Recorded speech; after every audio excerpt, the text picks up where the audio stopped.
Esses dias a BBC News Brasil colocou em seu portal ou em seu canal do YouTube um documentário sobre os novos judeus nordestinos.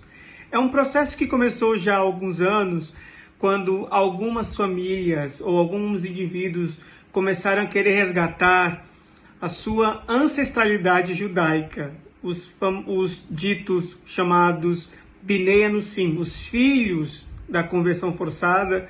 Um processo histórico que precisa ser remontado à expulsão dos judeus da Península Ibérica do finalzinho do século XV e a sua dispersão ou espalhamento pelo mundo novo e também países do leste europeu e outros lugares por onde esses judeus ibéricos ou conhecidos como sefaditas se espalharam depois da expulsão de Espanha e Portugal.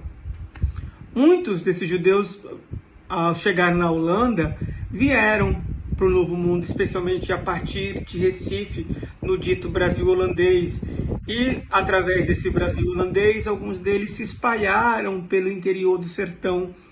Naquele tempo, ainda terras a serem conquistadas por esse novo invasão, cujo as naus também levavam esses judeus presentes ou expulsos da Península Ibérica. Bom, passaram-se 5 séculos, o Brasil é um país cristianizado, ocidentalizado, essas famílias, algumas mantiveram as suas tradições, algumas mudaram, outras do interior da Paraíba, do Rio Grande do Norte, do Ceará, mudaram totalmente.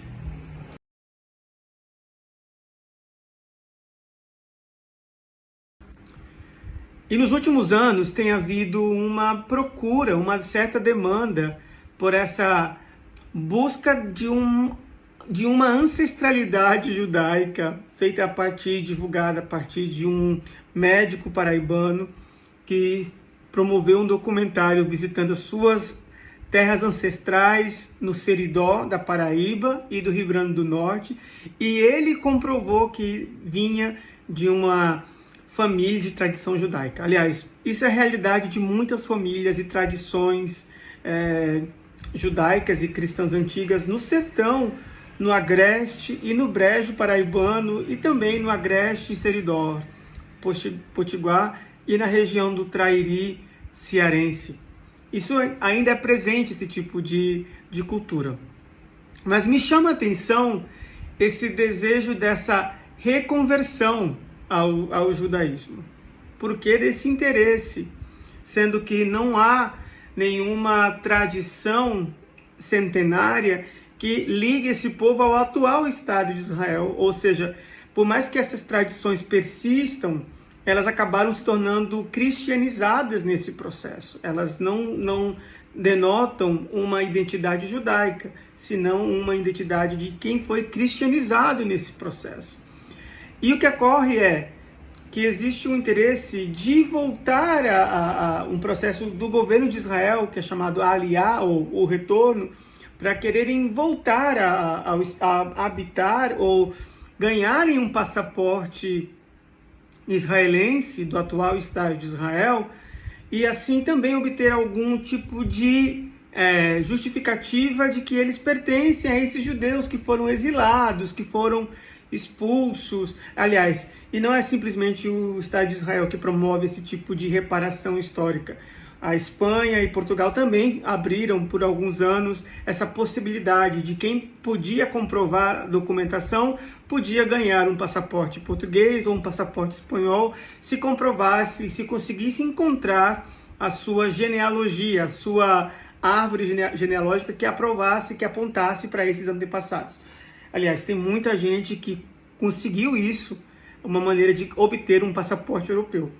Agora, o que chama a atenção nesse fenômeno é que existem pessoas que são do sertão, que querem voltar a essas raízes, mas outro fenômeno interessante é que muitos desses são ex-evangélicos.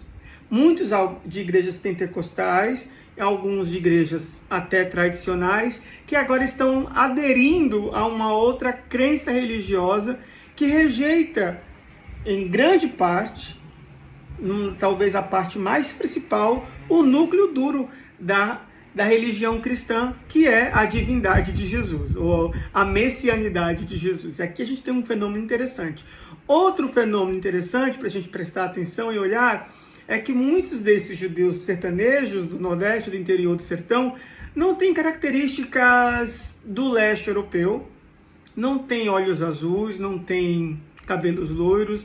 Ele se assemelha ao típico, o fenótipo brasileiro do sertanejo do sertão, ou do agreste da Paraíba, ou do agreste do Rio Grande do Norte, alguns desses lugares de onde a minha família também vem e de onde eu também venho. E é interessante olhar para essas pessoas e acharem que eles tentando resgatar esse aspecto da religião dos antepassados, que eles serão inseridos num estado que majoritariamente é branco. Os judeus que dominam Israel politicamente são brancos, são descendentes de europeu, da Europa Central e da Europa do Leste, e a gente já viu historicamente outros grupos como judeus etíopes, judeus marroquinos, judeus iemenitas, judeus do Iraque, que tentaram algum tipo de assimilação e de inserção na cultura, na política, e são rejeitados. Aliás, a gente não vai ver nenhum judeu etíope no parlamento de Israel, e tem séculos de reconhecimento da comunidade judaica da Etiópia. A mesma coisa acontece com os judeus que foram expulsos do Iraque, do Marrocos e de tantos outros lugares depois de 1948, quando o Estado de Israel atual foi estabelecido. O que faz a gente pensar, ou essas pessoas pensarem, que pelo simples fato deles reconhecerem ou poderem providenciar uma árvore genealógica, eles serão inseridos numa sociedade que não é cuja eles não são tão bem vistos, ou tão bem quistos, ou serão tão bem recebidos. Já há rabinos que dizem eles têm que andar por suas próprias pernas, porque se eles estão buscando receber algum tipo de ajuda, de apoio financeiro, isso não vai acontecer. Então, e de certo modo, talvez o rabino já esteja se precavendo de um problema que vai ser lidar com pessoas que têm transfundo pentecostal e transfundo evangélico dentro da sua comunidade. Talvez isso aí vai gerar algum tipo de conflito, de ideia conflitante e de prática religiosa de um tipo de judaísmo freestyle. A ver o que vai acontecer desses Binei Anussim do Seridó. Um abraço.